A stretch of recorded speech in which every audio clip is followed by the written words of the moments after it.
Good morning बच्चों। आज जो है आपको प्रोनाउन यानी सर्वनाम पढ़ाऊंगा, जो कि ग्रामर में बहुत ही महत्वपूर्ण भाग है यह।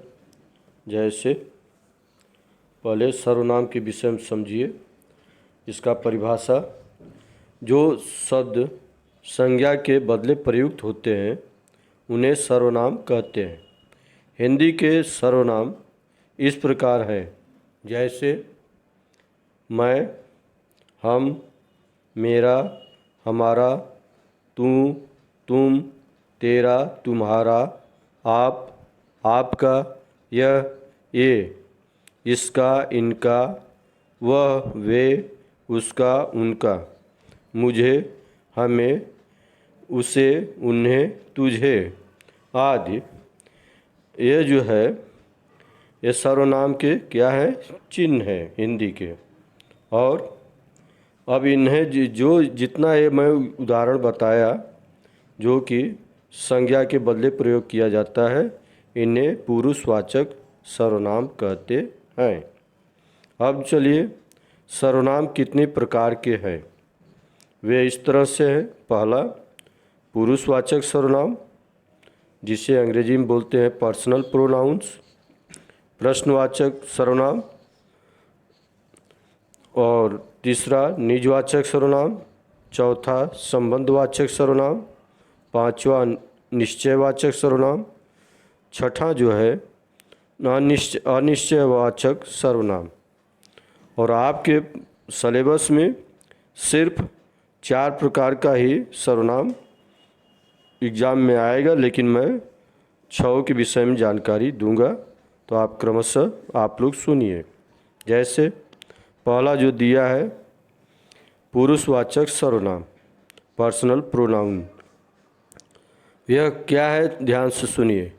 जो शब्द किसी न किसी पुरुष यानी व्यक्ति के नाम के बदले प्रयुक्त होता है उसे पुरुषवाचक सर्वनाम कहते हैं। जैसे मैं कभी झूठ नहीं बोलता, हम खाना खाएंगे, तुम यह काम नहीं कर पाओगे, आपका नाम क्या है, वह खेल रहा है। अब ध्यान से सुनिए कि पुरुषवाचक सर्वनाम क्या है। जैसे पहले वाक्य में दिया है, मैं झूठ न बोलने वाले व्यक्ति ने अपने नाम के बदले में मैं सर्वनाम का प्रयोग किया है। अर्थात जो व्यक्ति बात करता है वह अपने नाम के बदले मैं का प्रयोग करता है, यही मैं जो है सर्वनाम कहा जाता है। दूसरे वाक्य में भी वही है, मैं बोलने वाले व्यक्ति हैं इसलिए उन्होंने अपने नाम के बदले हम सर्वनाम का प्रयोग किया है। इसी तरह से सब उदाहरण है 3, 4, 5। जैसे लास्ट में, मैं जिसके बारे में बात की जा रही है उसके नाम के स्थान पर वह सर्वनाम आया है।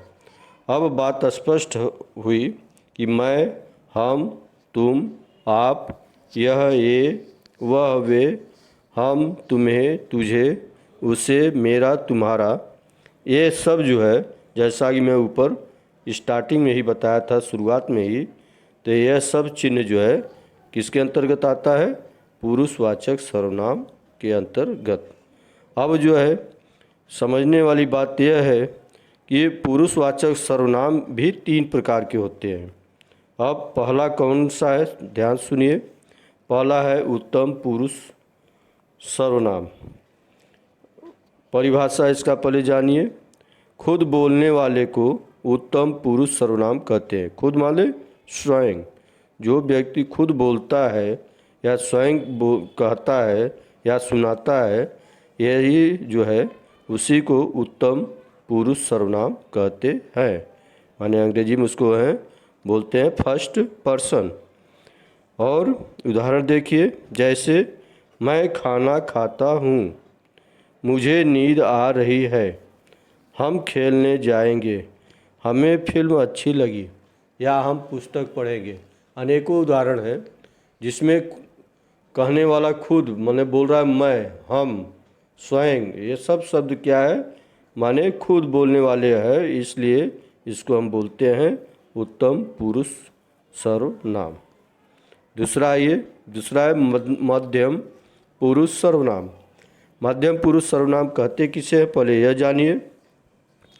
जिस व्यक्ति से बात की जाती है उसे मध्यम पुरुष सर्वनाम कहते हैं। जैसे तुम, तू, आप, है मतलब बात जिससे किया जाता है उसको लोग दो तरह से संबोधन करते हैं। अगर छोटा है तो बोलते हैं तुम या तू, अब बड़ा है तो बोलते हैं आप, रिस्पेक्ट देते हैं, सम्मान देते हैं तो आप बोलते हैं। लेकिन जो जिससे बात करते हैं उसी को बोलते हैं मध्यम पुरुष। तो जैसे अब उदाहरण पढ़िए, तू शांत लड़का है, वे हमें घर बुलाएंगे, तुम कब सीखोगे, तुम्हें यह कड़वी दवा पीनी है, तुम्हारी उम्र क्या है।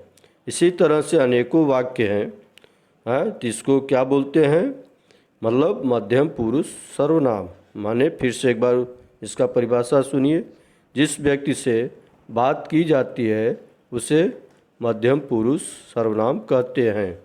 ध्यान से सुनोगे तो स्टेप बाय स्टेप माने क्रमशः एक एक करके आपको आसानी से समझ में आएगा।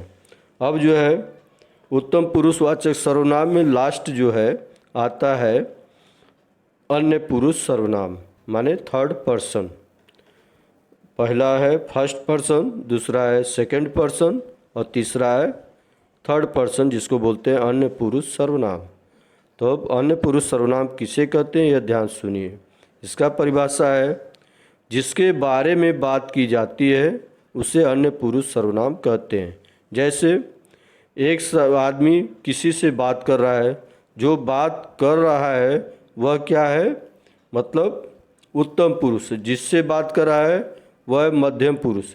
जिसके विषय में बात कर रहा है माने जिसके बारे में बात कर रहा है उसी को बोलते हैं अन्य पुरुष। माने वह व्यक्ति वहाँ नहीं है, उसके विषय में बात हो रही है। तो इसका परिभाषा यही है कि जिसके बारे में बात की जाती है उसे अन्य पुरुष सर्वनाम कहते हैं। अब उदाहरण द्वारा समझिए, यह तुम्हारी अपनी बहन है, माने कोई अपने बहन के साथ खड़ा है या उसके घर आया है या कहीं मिला है। तो जो पहचान वाला व्यक्ति है उत्तम पुरुष उसको बोलते हैं, वह पहचान वाले से पूछता है माने सेकंड मध्यम पुरुष से कि यह तुम्हारी बहन है, माने वह बहन भी साथ में है लेकिन वह अन्य पुरुष है, क्योंकि उससे नहीं पूछ रहा है, पूछ रहा है उससे भाई से, उससे भाई से पूछ रहा है। तो जिसके विषय में बताया ना, जिसके बारे में बात की जाती है उसे अन्य पुरुष कहते हैं। जैसे स्पष्ट हो गया, वे बुरे लोग हैं, माने कोई व्यक्ति किसी से बात कर रहा है और थर्ड पर्सन के विषय में माने अन्य पुरुष के विषय में कि वे बुरे लोग हैं, आओ उसे अंदर आने दो, मैंने उन्हें फल खिलाए। आया समझ में? तो यह हो गया अन्य पुरुष सर्वनाम। माने उत्तम पुरुष में तीन पुरुष होते हैं, अरे पुरुषवाचक में तीन प्रकार होते हैं। पहला हो गया उत्तम पुरुष, मध्यम पुरुष और अन्य पुरुष। इस तरह से यह तीन प्रकार हो गए हैं, जिसका कि उदाहरण मैं बताया। तो चलिए आगे। अब जो है माने ये रेखांकित शब्द जो इसके नीचे लाइन खींचा गया है, जैसे मैं उन्हें फल खिलाए, तो उसी तरह से उसने कहा हम कल आएंगे। तो जिस शब्द के नीचे लाइन खींचा गया है यही अन्य पुरुष वाचक सर्वनाम है। और आगे आइए। अब जो है दूसरा, जैसा कि मैं 6 प्रकार होता है सर्वनाम में, तो आइए दूसरे पर। तो दूसरा होता है प्रश्नवाचक सर्वनाम। प्रश्नवाचक सर्वनाम किसे कहते हैं पहले ध्यान से सुनिए। पहला है, जैसे प्रश्नवाचक सर्वनाम से प्रश्न पूछने का बोध होता है। बोध माने ज्ञान, माने जब प्रश्न पूछा जाता है जिससे या किया जाता है उसी को बोलते हैं प्रश्नवाचक सर्वनाम। जैसे इसका उदाहरण है मतलब चिन्ह, क्या, कौन, कहाँ, कब और कैसे, या किससे आदि वगैरह। अब वाक्य के रूप में सुनिए। तुम्हारा नाम क्या है? इस लड़के की माँ कौन है? वे कहाँ के रहने वाले हैं? तुम क्या खाओगे? आप कहाँ से आ रहे हो? ये जो है आपका प्रश्नवाचक, जिसमें प्रश्न किया जा रहता है, उसे प्रश्नवाचक सर्वनाम कहते हैं। इसमें कोई प्रकार नहीं है, जैसा कि पुरुषवाचक में था। अब अब ये तीसरा है निजवाचक सर्वनाम। तो अब इसका परिभाषा सुनिए। निज माने स्वयं। तो निजवाचक सर्वनाम वाक्य में कर्ता को अपनी बात रखने में बल प्रदान करता है, जैसे स्वयं, आप, खुद। इस तरह से उदाहरण सुनिए। मैं अपना काम खुद करता हूँ। मेरी माँ कुएं से स्वयं पानी भरती है। बूढ़ा आदमी खड़ा हुआ और अपने आप चलने लगा। तो इस तरह से जो है माने जो व्यक्ति स्वयं कार्य करता है उसे कहते हैं निजवाचक सर्वनाम। और आगे चलिए। उसके बाद है आपका चौथा मतलब निश्चयवाचक सर्वनाम। निश्चयवाचक सर्वनाम किसे कहते हैं, पहले ध्यान सुनो। जो सर्वनाम किसी निश्चित वस्तु, स्थान, प्राणी या व्यक्ति का बोध कराते हैं उसे निश्चयवाचक सर्वनाम कहते हैं। मैं बार बार परिभाषा में बोध शब्द बोल रहा हूँ। बोध का यह ध्यान रखना, उसको बोलते हैं ज्ञान या अनुभव। तो जो सर्वनाम किसी निश्चित वस्तु, स्थान या प्राणी का बोध कराता है या ज्ञान कराता है उसे निजवाचक सर्वनाम कहते हैं। जैसे उदाहरण में, यह शिवाजी महाराज का किला है। वह मेरा भाई है। वे अच्छे खिलाड़ी हैं। माने जिसके विषय में बात किया जाता है वह निश्चित है, माने सत्य है, मतलब उसमें जो है कोई कन्फ्यूजन नहीं है, इसलिए वह निश्चित है, कन्फर्म है। उदाहरण से ऊपर वाक्य में बताया जैसा मैं, वह मेरा भाई है, उसमें वह जो है क्या है, सर्वनाम, मतलब निश्चयवाचक सर्वनाम है।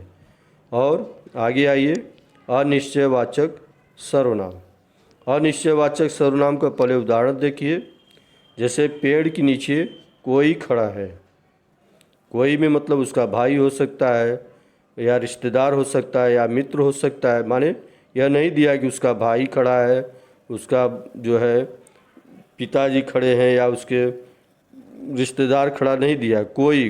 कोई माने अनिश्चित व्यक्ति है। उसी तरह से दूसरा, पिताजी किसी से बात कर रहे हैं, माने जिसे बात कर रहे हैं वह कौन है मालूम नहीं है। पता नहीं यह किसका संदूक है। यह मिठाई किसी को दे दो, माने जो ये मिठाई है किसी को भी दे दो, कोई मतलब नहीं है।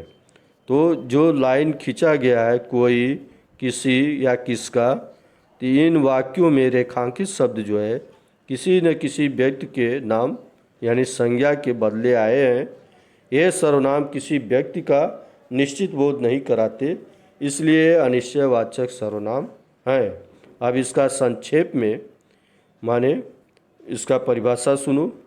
जो सर्वनाम किसी निश्चित व्यक्ति या वस्तु का बोध कराता है उसे अनिश्चयवाचक सर्वनाम कहते हैं। आइए उसके बाद आपका लास्ट जो है संबंध वाचक सर्वनाम। इसका पहले उदाहरण देखिए। अब जो मेहनत करेगा उसकी पूजा होगी। जो सच्चा मित्र है वह मदद करेगा। बच्चे वही कहानी सुनेंगे जो सच हो। माने यह संबंध है, एक दूसरे से संबंध, रिलेशन है, तो इसको संबंध वाचक सर्वनाम कहते हैं। इसका परिभाषा क्या है यह ध्यान से सुनो। वाक्य में जो शब्द या जो सर्वनाम जो एक दूसरे से संबंध रखते हों उन्हें संबंधवाचक सर्वनाम कहते हैं। माने एक बार फिर से सुनो।